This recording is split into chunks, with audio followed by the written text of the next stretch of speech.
আপনারা সবাই জানেন যে আমাদের দলের চেয়ারপারসন, এই দেশের সবচেয়ে জনপ্রিয় নেত্রী এবং গণতন্ত্রের আপসীন নেত্রী দেশনেত্রী বেগম খালেদা জিয়া এখন অত্যন্ত অসুস্থ, হাসপাতালে আছেন।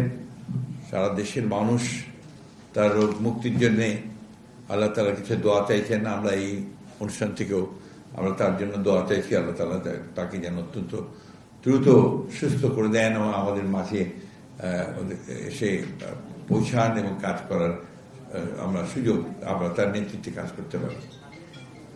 আমি আজকে এই অনুষ্ঠানে যোগদান অনুষ্ঠানে কথা বলতে চাই যে অনেক চড়াই উতরাই পার হয়ে, অনেক আন্দোলন, অনেক রক্তত্যাগ, অনেক আত্মত্যাগ এর মধ্য দিয়ে কিন্তু আমরা একটা সুযোগ পেয়েছি এই গণ অভ্যুত্থানের পরে, ছাত্র গণ অভ্যুত্থানের পরে একটা নতুনভাবে বাংলাদেশকে নির্মাণ করবার।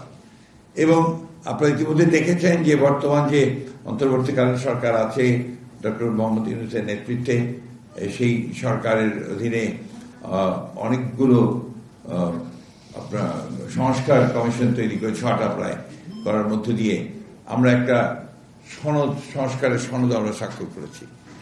এবং এখন আমি মনে করি যে দেশে একটা পরিবেশ তৈরি হয়েছে একটা অবাধ সুষ্ঠু নির্বাচন অনুষ্ঠানের।